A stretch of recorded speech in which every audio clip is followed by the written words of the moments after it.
बड़ी बात यहाँ पर जो क्वेश्चन है वो आपका पेपर 1 और 2 दोनों का इंक्लूडेड है। ठीक है, तो आपको इसको देख के समझ में आएगा कि कैसे पेपर 1 में क्वेश्चन आता है और 2 में कैसे क्वेश्चन आता है।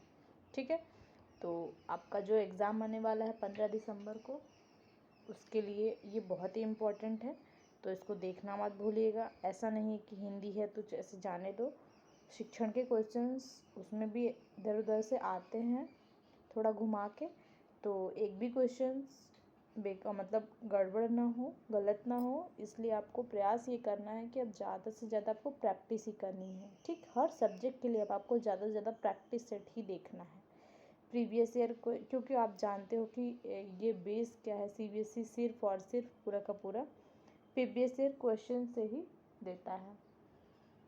कभी कभी ऐसा होता है क्वेश्चन घुमा देता है, बाकी आपका सारे क्वेश्चंस प्रीवियस ईयर से ही होते हैं। तो यहाँ पर भी आज हमने प्रीवियस ईयर क्वेश्चन ही लिया है, तो आइए हम स्टार्ट करते हैं।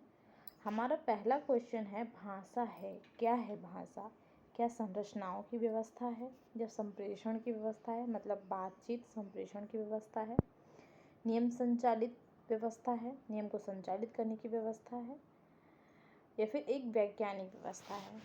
तो यहाँ पर आपका जो राइट आंसर होगा वो आपका थर्ड ऑप्शन होगा, भाषा एक नियम संचालित व्यवस्था है। ठीक, मतलब जब आप लैंग्वेज यूज़ करते हो, बोलते हो, भाषा पढ़ते हो, लिखते हो, तो उनमें कैसे क्या होता है, उसमें नियम होते हैं, उदाहरण मतलब व्याकरण होता है। ठीक, तो ये क्या है, एक नियम संचालित व्यवस्था है। तब जब उसको नियमित मतलब नियमतः जब उसको आप सही तरह से सारी नियमों को यूज़ करके तब आप जब उसको पढ़ते हो भाषा को, तो वो क्या होती है, वो एक सार्थक भाषा बनती है। तो यहाँ पर आपका क्वेश्चन 3 सही होगा।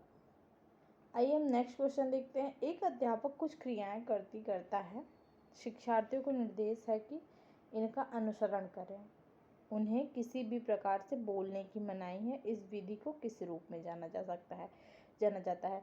तो देखिए यहाँ पर क्या कह रहे हैं कि पहले तो अनुसरण करना है। ठीक, अनुसरण करना, उसके बाद बोलने पर मनाही है, बोलना नहीं है। ये विधि कौन सी है? क्या यह अनुकरण विधि है, या समग्र शारीरिक प्रतिक्रिया है, नाटकीकरण है, या फिर संप्रेषणात्मक उपागम है? देखिए, अनुकरण विधि में बोला जा सकता है, नाटक करोगे तो बोला तो जाएगा, नाटक कैसे दिखाओगे उसको? और संप्रेषणात्मक उपागम में तो बिना बोले ये हो ही नहीं सकता, क्योंकि इसमें क्या होता है, विचारों का आदान प्रदान होता है। तो यहाँ पर आपका राइट आंसर हो जाएगा सेकंड ऑप्शन, समग्र शारीरिक प्रतिक्रिया। ठीक, क्या करोगे, शरीर को, बॉडी का मूवमेंट करके उनको प्रतिक्रिया दोगे। ठीक है, तो ये जो है आपका राइट आंसर कौन सा वाला हो जाएगा, सेकंड ऑप्शन राइट। 108 क्वेश्चन हम लोग देखेंगे। भारतीय संविधान की 8वीं अनुसूची में कितनी भाषाएं दर्ज हैं? क्या 22 भाषाएं हैं, 18 भाषाएं हैं, 26 भाषाएं हैं, 1, 17 और 9 भाषाएं हैं? तो देखिए, ये जो हमारा भारतीय संविधान है, इसकी जो 8वीं अनुसूची में 22 भाषाएं हैं। ठीक, कितनी है, 22 भाषाएं हैं। फर्स्ट ऑप्शन राइट हो जाएगा।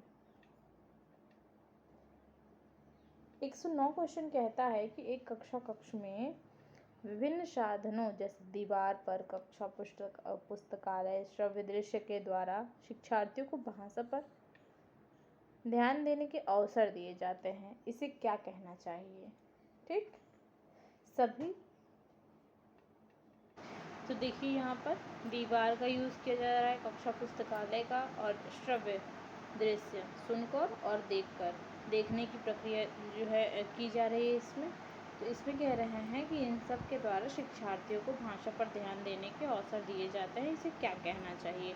क्या यह भाषा अर्जन है, क्या यह भाषा विबोधन है, क्या यह निवेश समृद्ध परिवेश है, इन चीज़ों द्वारा भाषा अभ्यास है? तो देखिए, इसमें आपका राइट आंसर थर्ड ऑप्शन हो जाए, क्योंकि देखिए इसमें सभी प्रकार के परिवेश को निवेश किया गया है।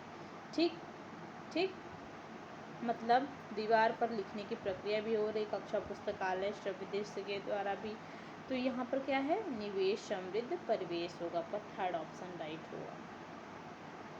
नेक्स्ट क्वेश्चन देखते हैं, पठन सामग्री को सरसरी दृष्टि से पढ़ने का अर्थ है क्या है? क्या विशेष तथ्यों के लिए पढ़ना है? पठन सामग्री को सस्वर पढ़ना है, मतलब पठन सामग्री जो आपके पास है उसको जोर जोर से पढ़ना, सूचना के लिए पढ़ना, सामान्य अर्थ के लिए पढ़ना। तो देखिए इसमें क्या पठन सामग्री सरसरी दृष्टि से पढ़ोगे तो विशेष तथ्यों को कैसे पढ़ोगे? ठीक, तथ्य को तो ध्यान से पढ़ना होगा ना। और क्या सस्वर पढ़ना, तेज तेज से पढ़ने के लिए जो सरसरी दृष्टि से पढ़ना है, या फिर सूचना के लिए पढ़ना है? देखिए इसमें आपका राइट आंसर फोर्थ ऑप्शन सही होगा कि सामान्य अर्थ के लिए हम उसको क्या करते हैं, सरसरी दृष्टि से पढ़ने का अर्थ है कि हम फटाफट जो है उसका मतलब सिंपल मीनिंग क्या है उसका, सिंपल अर्थ क्या है उसके लिए पढ़ना है। ठीक, तो फोर्थ ऑप्शन आपका राइट हो जाएगा। नेक्स्ट 111 क्वेश्चन कहता है कि शब्द संपदा का प्रयोग उच्चारण तथा व्याकरण है। ठीक, औपचारिक भाषाई निवेश है ये, रूप उन्मुखी भाषाई निवेश है, अर्थ उन्मुखी भाषाई निवेश है, फिर भाषा मूलक भाषाई निवेश है। तो इसमें क्या किया जा रहा है, शब्द संपदा का प्रयोग किया जा रहा है। ठीक, मतलब कह रहा है कि शब्द संपदा का प्रयोग करना ही उच्चारण तथा व्याकरण है। इसी को उच्चारण भी बोलते हैं और इसी को व्याकरण भी बोलते हैं। तो ये क्या होगा, ये आपका रूप उन्मुखी भाषाई निवेश होगा। ठीक, second option right. Next question देखेंगे, उत्पादक शब्द संपदा।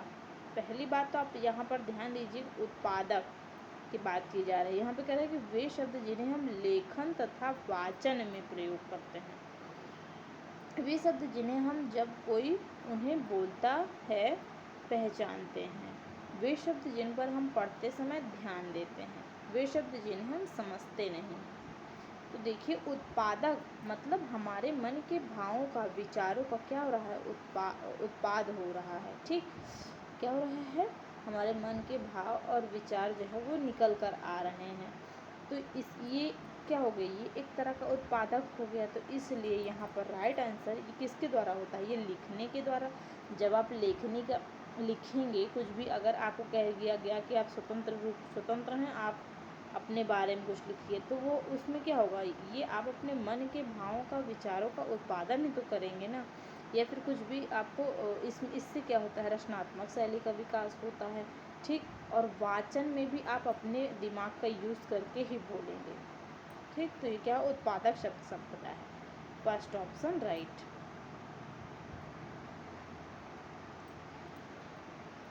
कार्य विधि ज्ञान शिक्षार्थियों को किस में सहायता करता है? भाषा के बारे में ज्ञान सीखने में, सर्वप्रथम रूप सीखने तथा बाद में प्रयोग करने में, संप्रेषण में व्याकरण के नियमों को लागू करने में, भाषा के व्याकरण के नियमों पर अधिकार करने में। यहाँ पर कह रहे हैं कार्य विधि ज्ञान। तो यहाँ पर 113 क्वेश्चन जो है इसमें आपका राइट आंसर कौन सा वाला हो जाएगा, जो कार्य विधि ज्ञान है। ये जो बच्चे हैं, बच्चों को किसमें सहायता देता है, क्या भाषा के बारे में ज्ञान सीखने में? नहीं, सर्वप्रथम रूप सीखने तथा बाद में प्रयोग करने? नहीं, इसमें देखिए राइट आंसर आपको हो जाएगा कि थर्ड ऑप्शन। ठीक, कार्य विधिक ज्ञान जो है वो शिक्षार्थियों को संप्रेषण में व्याकरण के नियमों, मतलब जब आप अपना वाद विवाद मतलब विचारों का आदान प्रदान कर रहे हो, तो उसमें कैसे व्याकरण के नियमों को लागू किया जाए। ठीक, संप्रेषण में व्याकरण के नियमों को लागू करना, थर्ड ऑप्शन राइट हो जाएगा।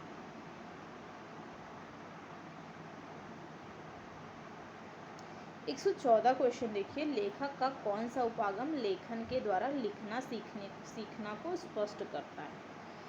तो ये आपका फर्स्ट ऑप्शन उत्पाद उपागम, लेखन का प्रक्रिया उपागम, थर्ड श्रुतलेख, फोर्थ सारांश लिखना।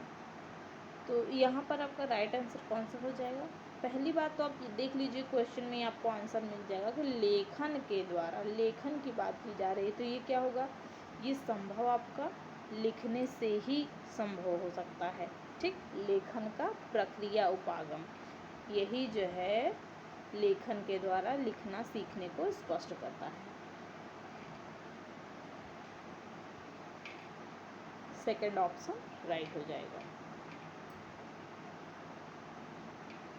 नेक्स्ट क्वेश्चन देखते हैं। हमारा 15 क्वेश्चन कहता है, 115 क्वेश्चन कहता है कि निम्नलिखित में से कौन सा एक्स्ट्रापोलेटिव मतलब किसी के स्थान पर स्वयं को रखना लेखन कार्य है। तो फर्स्ट ऑप्शन, कल्पना कीजिए कि आप कहानी में एक लड़का हैं, अपने मित्र को पत्र लिखकर अपनी उस यात्रा के अनुभव का वर्णन कीजिए जिसमें आपकी एक अजनबी से मुलाकात हुई थी। सेकंड, नागपुर जाने के लिए रेलवे का टिकट आरक्षण प्रपत्र भरना। थर्ड, जितनी बार संभव हो सके उतनी बार कविता को पढ़ना तथा कविता का सार लिखना। फोर्थ कहता है पेड़ की आत्मकथा लिखना। ठीक, तो देखिए इसमें आपका कौन सा सही हो जाएगा। 115 क्वेश्चन में कह रहे हैं कि किसी के स्थान पर स्वयं को रखना। अगर आप किसी के स्थान पर स्वयं को रखते हो तो आप कल्पना करके ही तो कार्य करोगे। ऐसा वो यहाँ पर होता तो ऐसा करता। ठीक, तो यहाँ पर देखिए, यहाँ पर आपका इसलिए फर्स्ट ऑप्शन राइट हो जाए। कल्पना कीजिए कि आप कहानी में एक लड़का हैं, अपने मित्र को पत्र लिखकर अपने उस यात्रा के अनुभव का वर्णन कीजिए जिसके बारे में एक अजनबी से मुलाकात हुई थी। ठीक, तो ये आपका आ जाएगा एक्स्ट्रापोलेटिव लेखन कार्य हो जाएगा।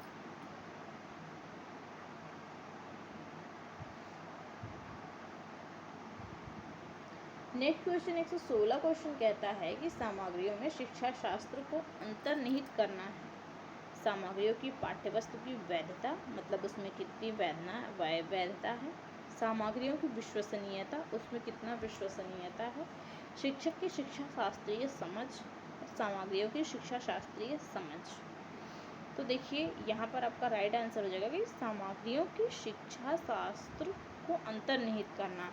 तो यहाँ पर आपका राइट आंसर तो आपको क्वेश्चन में ही है, सामग्रियों का शिक्षा शास्त्रीय समझ होनी चाहिए, तभी आप उसको अंतर्निहित कर सकते हो। 4 ऑप्शन राइट, बहुत इजी था ये। 117 क्वेश्चन कहता है कि एक शिक्षिका प्रतिदिन निम्नलिखित गतिविधि आयोजित करती है। कक्षा को 5 के समूह में बांटकर उन्हें समूह में बातचीत के लिए दिन प्रतिदिन के विषय देती है। बाद में प्रत्येक समूह से एक विद्यार्थी को लेती है तथा उन्हें पूरी कक्षा के सामने एक समूह के रूप में बातचीत करने के लिए कहती है। वह किसे बढ़ावा देने का प्रयास कर रही है। ठीक, तो पहला ऑप्शन कहता है कि आधारभूत अंतःवैयक्तिक संप्रेषणात्मक कौशल। सेकेंड ऑप्शन कहता है कि संज्ञानात्मक रूप से उच्च भाषाई निपुणता। या फिर थर्ड ऑप्शन कहता है कि विमर्श करने की दक्षता। फोर्थ कहता है समूह चर्चा। तो देखिए एक शिक्षिका क्या कर रही है, वो रोज़ जो है एक कोई एक्टिविटी आयोजित करती है और फिर उसमें क्या करती है, कुछ समूहों में बच्चों को समूह में बांटती है और उन्हें बातचीत के लिए दिन प्रतिदिन के विषय देती है, मतलब रोज़ उनको अलग अलग विषय देती है। बाद में क्या करती है कि प्रत्येक समूह में एक विद्यार्थी को लेती है। जितने समूह उन्होंने बांटे थे उसमें से एक विद्यार्थी मतलब एक स्टूडेंट को लेती है तथा उन्हें पूरी कक्षा के सामने एक समूह के रूप में बातचीत करने के लिए कहती है। वह किसे बढ़ावा देने का प्रयास कर रही है। तो ये जो है अंतःवैयक्तिक संप्रेषण। ठीक, क्या हो रहा है, किसका विकास हो रहा है, अंतःवैयक्तिक अंतःवैयक्तिक संप्रेषण कौशल का विकास हो रहा है। ठीक, तो इसलिए फर्स्ट ऑप्शन राइट हो जाएगा। इसके बाद नेक्स्ट क्वेश्चन देखेंगे हम 118। शिक्षण अधिगम प्रक्रिया के दौरान विद्यार्थियों की प्रगति की मॉनिटरिंग तथा सुरक्षा के लिए तैयार किए गए आकलन। शिक्षार्थियों का आकलन, अधिगम के लिए आकलन, अधिगम का आकलन, अधिगम के रूप में आकलन। तो देखिए इसमें आपको कौन सा सही हो सकता है। इसमें इसकी मॉनिटरिंग करना है कि बच्चे जो है वो कितना प्रगति कर रहे हैं, कहाँ तक पहुँचे हैं। ठीक, तो ये आपका हो जाएगा अधिगम के लिए आकलन। ठीक, 118 में ये आपका सेकंड ऑप्शन राइट हो जाएगा कि अधिगम के लिए आकलन, यही जो है प्रगति की मॉनिटरिंग समझ विकसित करेगी, ये इसके ही द्वारा होगा। तो यहाँ पर सेकंड ऑप्शन राइट हो जाएगा। नेक्स्ट क्वेश्चन देखते हैं हम लोग। हमारा नेक्स्ट क्वेश्चन 119 क्वेश्चन कहता है कि राष्ट्रीय शिक्षा नीति 2020 शास्त्रीय भाषा के अध्ययन के रूप में अनुमोदित करती है। देखिए इसमें कह रहे हैं कि राष्ट्रीय शिक्षा नीति 2020 शास्त्रीय भाषा के अध्ययन को के रूप में अनुमोदित करती है। किस रूप में अनुमोदित करती है? यहाँ पर डॉट डॉट होगा, ठीक, खाली जगह होगी, को के रूप में अनुमोदित करती है। क्या त्रिभाषा सूत्र में एक भाषा? त्रिभाषा सूत्र क्या है? ये जो त्रिभाषा सूत्र है इसमें 3 भाषाएं जो है अनुमोदित की गई हैं, जिसमें फर्स्ट लैंग्वेज में आपका होगा मातृभाषा या आपकी क्षेत्रीय भाषा, मातृभाषा या क्षेत्रीय भाषा।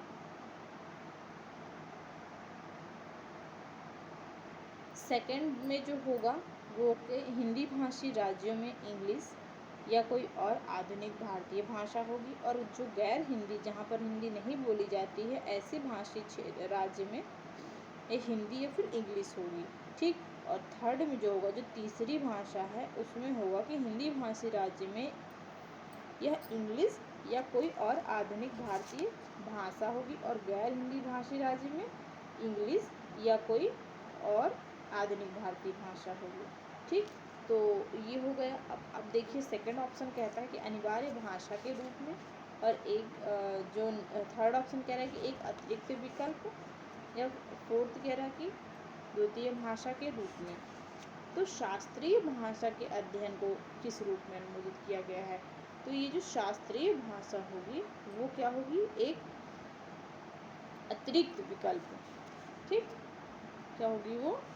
यहाँ पर आपका थर्ड ऑप्शन राइट हो जाएगा। ये आपका एक अतिरिक्त विकल्प के रूप में अनुमोदित करती है, ये थर्ड ऑप्शन राइट।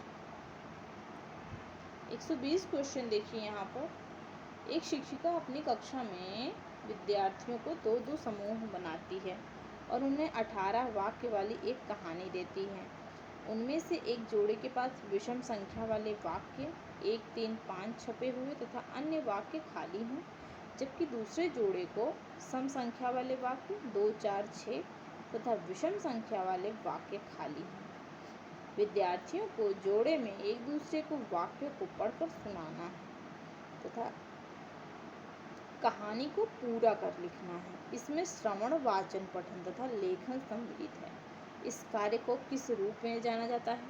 क्या पारस्परिक श्रुत लेख है, ये समूह श्रुत लेख है, वाक्य श्रुत लेख है, या फिर अनुच्छेद श्रुत लेख है? तो देखिए इसमें आपका राइट आंसर कौन सा हो जाएगा? ये आपका पारस्परिक श्रुत लेख होगा, ठीक। आपस में परस्पर सुनकर लिखना, ये आपका पारस्परिक श्रुत लेख हो जाएगा। कह रहे हैं कि विद्यार्थियों को जोड़े में एक दूसरे के वाक्यों को पढ़ना सुनाना है, पढ़कर सुनाना है, ठीक। उनको क्या करना है? पढ़कर सुनाना था, कहानी को पूरा कर लिखना है। इसमें श्रवण, वाचन, पठन तथा लेखन सम्मिलित है, ये सारे सम्मिलित हैं। तो ये जो है पारस्परिक श्रुत लेख होगा। नेक्स्ट क्वेश्चन देखेंगे हम लोग 106। ये आपको पेपर 2 का क्वेश्चन है। भाषा की पाठ्य पुस्तकों में पहेलियों और वर्ग पहेलियों को शामिल करना, क्या यह विद्यार्थियों में समालोचनात्मक चिंतन योग्यता का विकास करता है? सेकंड कह रहे हैं कि विद्यार्थियों में प्रभावपूर्ण संप्रेषण की योग्यता विकसित करता है। थर्ड कह रहा है कि उन्हें कुछ आनंददायक घटकों के साथ पाठ्यपुस्तक को समझने में सहायता करता है। और कह रहे हैं कि कक्षा कक्ष का परिवेश जीवंत एवं मित्रवत बनाता है। तो यहाँ पर आपका राइट आंसर क्या हो सकता है कि पाठ्य पुस्तकों में पहेलियों तथा वर्ग पहेलियों को शामिल करना, ये आपका समालोचनात्मक चिंतन योग्यता, ठीक, समालोचनात्मक चिंतन योग्यता का विकास करता है। इसमें क्या होगा? बच्चा जो है अपनी तार्किक बुद्धि का प्रयोग करके तब कार्य करेगा। फर्स्ट ऑप्शन राइट हो जाएगा। 107 क्वेश्चन कहता है कि आपकी कक्षा में एक दृष्टिबाधित विद्यार्थी है। एक भाषा शिक्षक के रूप में आप एक बालक के साथ सहानुभूति भरा व्यवहार करेंगे? ये तो बिल्कुल गलत हो जाएगा, ठीक। सहानुभूति नहीं करनी है हमें। देखिए जो स्पेशल चाइल्ड होते हैं उनको ऐसा महसूस नहीं कराना है कि उनमें कुछ विकार है, ठीक। तो ये सहानुभूत तो बिल्कुल नहीं हो सकता, ये तो गलत हो जाएगा। बालकों को अन्य बच्चों की तुलना में निम्न स्तर के निष्पादन को छूट दे, बिल्कुल नहीं, ये तो निगेटिव, पूरी तरह से निगेटिव हो गया। ठीक, नियमित कक्षा कार्य में उनकी मदद करेंगे और उसके साथ को मदद करने के लिए कहेंगे, बिल्कुल नहीं करेंगे। मदद करेंगे तब फिर और अपाहिज बन जाएगा, बिल्कुल नहीं। उस बालक के साथ समान व्यवहार करेंगे तथा उसे श्रव्य सामग्री के द्वारा सहायता करेंगे। ठीक, मतलब क्योंकि वो दृष्टि बाधित है, देख नहीं सकता, तो उसकी सहायता श्रव्य सामग्री, सुन तो सकता है ना, तो सुनने के द्वारा उसकी सहायता करेंगे। तो इसलिए यहाँ पर आपका फोर्थ ऑप्शन राइट। देखिए ऐसे कट करेंगे आप लोग एग्जाम में। 108 क्वेश्चन कहता है कि प्राथमिक स्तर पर विद्यार्थियों के आकलन के दौरान एक भाषा शिक्षक की मुख्य रूप से निम्नलिखित में से किस पर ध्यान देना चाहिए? औपचारिक साप्ताहिक परीक्षा और उसकी प्रगति पत्र में दर्ज करना, क्या ये संभव है? बिल्कुल नहीं हो सकता। क्या विद्यार्थियों के आकलन के दौरान भाषा शिक्षक का यही मुख्य कार्य है? नहीं। एक अवधि के अंत में परीक्षा लेना जो उत्तीर्ण तथा या अनुत्तीर्ण घोषित करने में सहायता करता है? नहीं, ये भी नहीं हो सकता। विद्यार्थियों के निष्पादन के बारे में विविध तरीके से जानकारी एकत्रित करना तथा शिक्षार्थियों एवं उनके माता पिता के साथ साझा करना, ये आपका सही आंसर हो जाएगा। कि शिक्षार्थियों के निष्पादन के बारे में विविध तरीकों से उन्होंने क्या किया है उसका जो है मतलब अनेक तरीकों से उनकी जानकारी को इकट्ठा करिए और उनके पेरेंट्स से उसको साझा करिए। ठीक, तो यहाँ पर आपका ये राइट हो जाएगा। एक लास्ट ऑप्शन देख लेते हैं। भाषा के अभ्यास में वृद्धि तथा विविधता लाने हैं तो प्रतिदिन कक्षा कार्य एवं गृह कार्य के रूप में दत्त कार्य देना, केवल दत्त कार्य देना मतलब गृह कार्य देना नहीं, ये भी नहीं होगा। ठीक, तो यहाँ पर थर्ड ऑप्शन राइट। 109 क्वेश्चन देखेंगे, निम्नलिखित में से कौन सा रंगीन चित्र एवं बड़े अक्षरों में मुद्रित बड़ी पुस्तक के उपयोग के बारे में सही नहीं? यह एक ऐसा सृजनात्मक एवं कलात्मक अधिगम वातावरण प्रदान करती है जिसमें बच्चे अधिक प्रतिक्रिया देते हैं। यह एक ऐसा बाल केंद्रित वातावरण प्रदान करती है जिसमें अमूर्त संकल्पनाएं पठन सामग्री चित्रों द्वारा सांकेतिक रूप से दर्शाई जाती हैं। यह साक्षरता अभ्यास के साथ साथ भाषा अर्जन के लिए संदर्भ प्रदान करती है। यह पाठ्यक्रम की पुस्तकों से अच्छी है और कक्षावार पाठक या विद्यार्थियों के रूप में पाठ से जुड़े अभ्यासों से मुक्त है। तो देखिए यहाँ पर आपका राइट आंसर कौन सा हो सकता है? रंगीन चित्र बड़े अक्षरों में मुद्रित बड़ी पुस्तक के उपयोग के बारे में सही नहीं है। पहले तो निगेटिव है इसलिए इसको राउंड कर लेंगे। तो इसमें क्या कर रहे हैं कि देखिए यहाँ पर सृजनात्मक एवं कलात्मक, ये तो पॉजिटिव में आ जाएगा। और बाल केंद्रित वातावरण प्रदान करना, ये भी आपका जो है पॉजिटिव में आ जाएगा। और यह साक्षरता अभ्यास के साथ साथ भाषा अर्जन, ये भी आपको पॉजिटिव में आ जाएगा। लेकिन यहाँ पर है कि यह पाठ्यक्रम की पुस्तकों से अच्छी है तथा कक्षावार पाठक या विद्यार्थियों के रूप में पाठ से जुड़े अभ्यासों से मुक्त है, तो ये बिल्कुल नहीं होगा। ठीक, क्या करेगी? कक्षा में जो पाठक या विद्यार्थियों के रूप के पाठ से जुड़े अभ्यासों से मुक्त, अभ्यास से मुक्त है। ठीक, अलग है ये, तो इसलिए यहाँ पर निगेटिव ये हो जाएगा, तो इसलिए फोर्थ ऑप्शन राइट हो जाएगा। नेक्स्ट क्वेश्चन हम लोग देखेंगे 110। कह रहे हैं कि बच्चे एक या एक से अधिक भाषाओं के ज्ञान के साथ विद्यालय में आते हैं। बिल्कुल सही बात है। एक से अधिक भाषाओं का ज्ञान बच्चों को निम्नलिखित में से किस में सहायता करता है? अन्य भाषाओं एवं नए विषयों को आसानी से सीखने में। सेकेंड कह रहे कि राष्ट्र के रीति रिवाजों एवं अन्य संस्कृतियों को समझने में। थर्ड कह रहे कि अन्य शिक्षार्थियों के साथ न जुड़ने तथा संवेदनशील होने में। अधिक अंक प्राप्त करने के लिए उन भाषाओं की लिपि सीखने में। तो ये आपका राइट आंसर हो जाएगा फर्स्ट ऑप्शन। कह रहे हैं कि यह अन्य भाषा नए विषयों को, क्योंकि जब वो स्कूल में जा रहा है तो उसको बुक्स मिल रही हैं, नए नए विषय मिल रहे हैं। ठीक, तो वो जो अपने घर से अर्जन करके आया है बच्चा, वो क्या करेगा, स्कूल में जाने के बाद वो जो है नए विषयों को आसानी से सीख लेगा। ठीक, इसको ये मदद करेंगी। तो ये फर्स्ट ऑप्शन राइट। 111 क्वेश्चन कहता है कक्षा 3 के विद्यार्थी की कॉपी को देखते समय भाषा की शिक्षिका ने कुछ त्रुटियां देखी और महसूस किया कि बच्चे लापरवाह हैं इसलिए वे त्रुटियां करते हैं।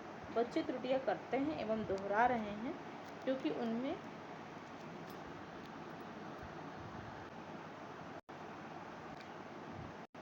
क्या बच्चे लापरवाह हैं इसलिए वे त्रुटियां करते हैं। सेकंड कह रहा है कि बच्चे त्रुटियां करते हैं एवं दोहरा रहे हैं क्योंकि इसके लिए वे उन्हें दंड नहीं दे रही हैं। थर्ड, बच्चों की त्रुटियां स्वाभाविक हैं और उसका अधिगम की संकेतक हैं। फोर्थ, एक शिक्षिका के रूप में उसे इस प्रकार की त्रुटियों पर ध्यान नहीं देना चाहिए। तो थर्ड कह क्या रहा है कि कक्षा 3 के विद्यार्थी की कॉपी को देखते समय भाषा की शिक्षिका ने कुछ त्रुटियां देखी और महसूस किया। अब देखिए इसमें आपका राइट आंसर क्या हो सकता है। क्या बच्चे लापरवाह हैं इसलिए कर रहे हैं, बिल्कुल गलत हो जाएगा। बच्चे त्रुटियां करते हैं और दोहरा रहे हैं क्योंकि इसके लिए उन्हें दंड नहीं दिए, बिल्कुल नहीं हो सकता ये भी। एक शिक्षिका के रूप में उसे इस प्रकार की त्रुटियों पर ध्यान नहीं देना चाहिए, बिल्कुल नहीं। यहाँ पर राइट आंसर थर्ड ऑप्शन हो जाएगा क्योंकि ये कह रहा है कि बच्चों की त्रुटियां जो होती है वो स्वाभाविक होती है, बिल्कुल स्वाभाविक होती हैं। बच्चा गलती करके ही सीखता है, ठीक। अभी वो पूरी तरह से परिपक्व नहीं है और उसके अधिगम की ये संकेतक है, मतलब वो क्या कर रहा है, वो सीख रहा है। ये संकेत दे रही है कि वो भले गलतियां कर रहा है लेकिन वो धीरे धीरे सीख रहा है। तो इसलिए राइट आंसर हो जाएगा थर्ड ऑप्शन। नेक्स्ट क्वेश्चन कहता है कि वाइगोत्स्की के अनुसार बच्चे साथियों के साथ सामाजिक अंतःक्रिया से सीखते हैं। एक भाषा शिक्षक के रूप में क्या करना चाहिए।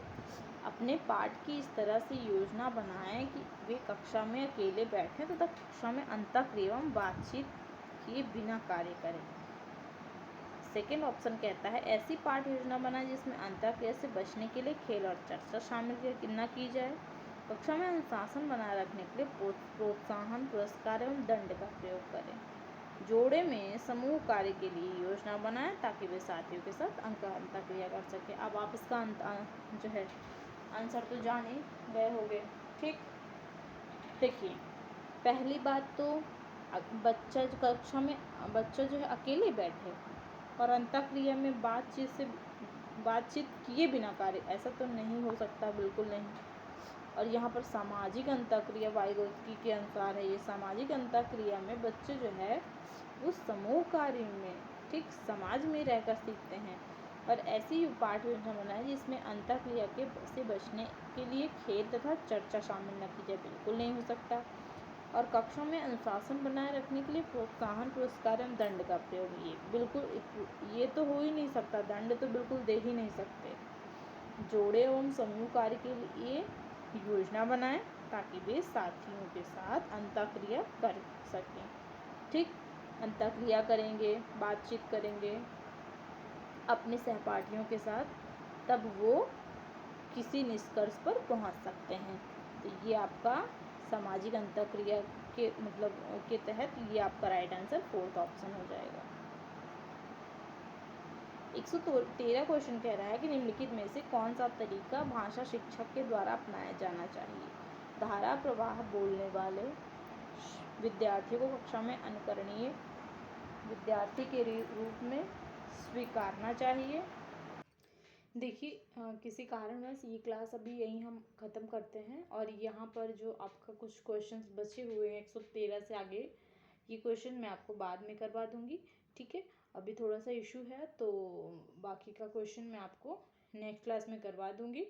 और आप जो है हमारे चैनल पर बने रहिएगा, चैनल को लाइक, सब्सक्राइब और शेयर ज़रूर करिएगा और अपना सपोर्ट हमें प्लीज़ बनाए रखिए, हमें दीजिए, ठीक है, ताकि हम आपके लिए और भी अच्छे कंटेंट ला सकें, ठीक है, ताकि आपको एग्ज़ाम में कोई भी प्रॉब्लम ना हो। और हम यहाँ पर आपसे कुछ भी नहीं मांग रहे हैं, केवल और केवल आपको ये वीडियो जो है वो शेयर करना है, लाइक और सब्सक्राइब करवाना है, ठीक, खुद भी करना है और करवाना भी है। तो आप वैदिक गुरु चैनल पर है, हमारा टेलीग्राम चैनल है, उसको ज़रूर ज्वाइन करिएगा।